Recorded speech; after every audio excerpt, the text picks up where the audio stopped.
Assalamualaikum warahmatullahi wabarakatuh. Apa kabar kalian semua?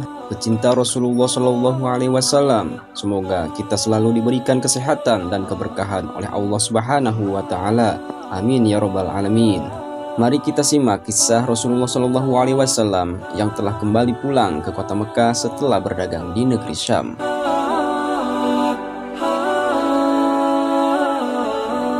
Setelah selesai berperang dengan orang-orang Yahudi di negeri Syam dan memenangkan peperangannya, lalu Rasulullah beserta kaumnya kembali pulang ke kota Mekah.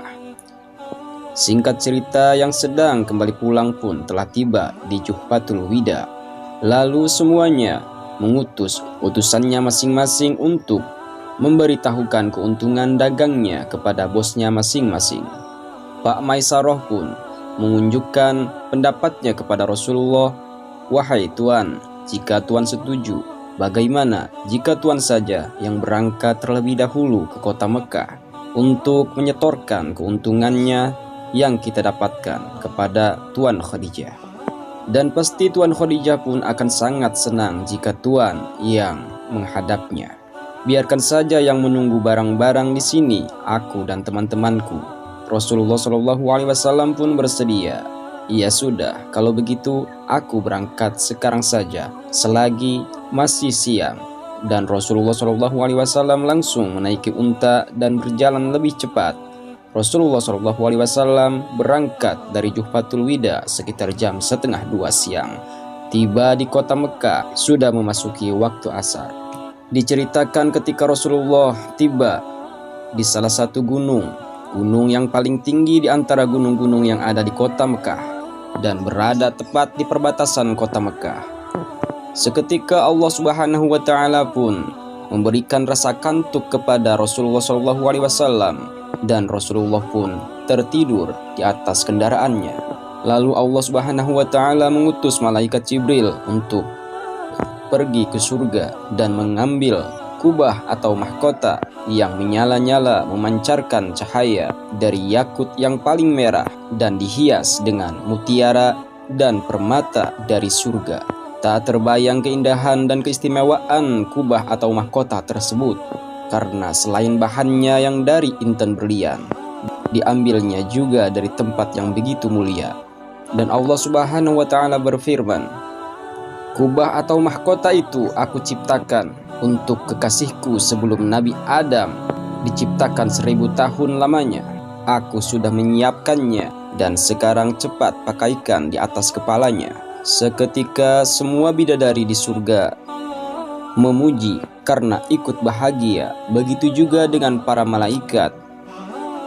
Diceritakan Siti Khadijah, beliau sedang santai di tingkat rumahnya yang paling atas sambil duduk di kursi dan juga sedang banyak tamu para wanita. Ketika beliau melihat ke arah Ma'la, terlihat di atas gunung ada cahaya yang bersinar dan berkilauan. Ketika Siti Khadijah memperhatikan dengan serius, yang bercahaya itu ternyata kubah atau mahkota. Seketika hati Siti Khadijah pun merasakan sejuk.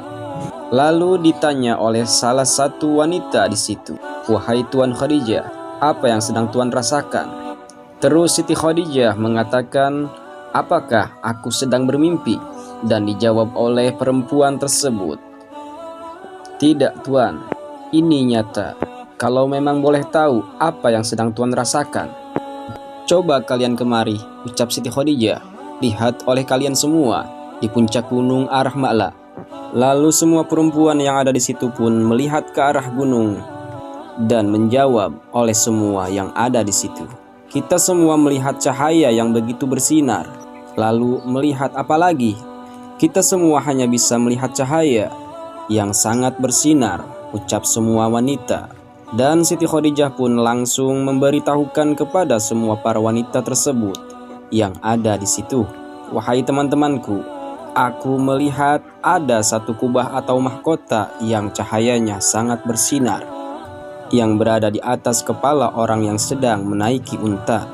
Dan aku yakin tak salah lagi, dia adalah Muhammad bin Abdullah, karena aku mengenali unta yang dinaikinya. Unta itu adalah unta milikku dan dikawal oleh para malaikat.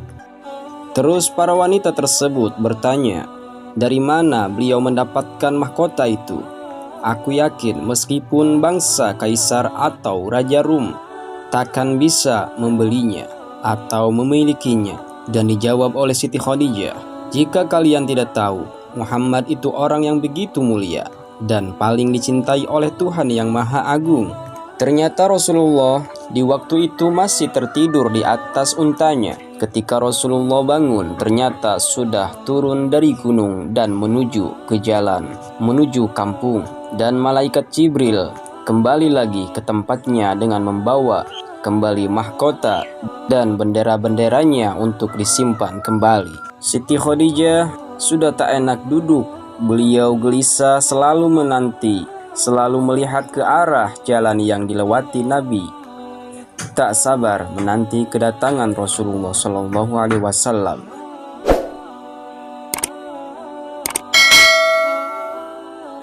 Sekian dulu untuk kisah kali ini. Semoga bermanfaat. Insya Allah kita akan lanjutkan di video selanjutnya. Wallahu a'lam bishawab. Assalamualaikum warahmatullahi wabarakatuh.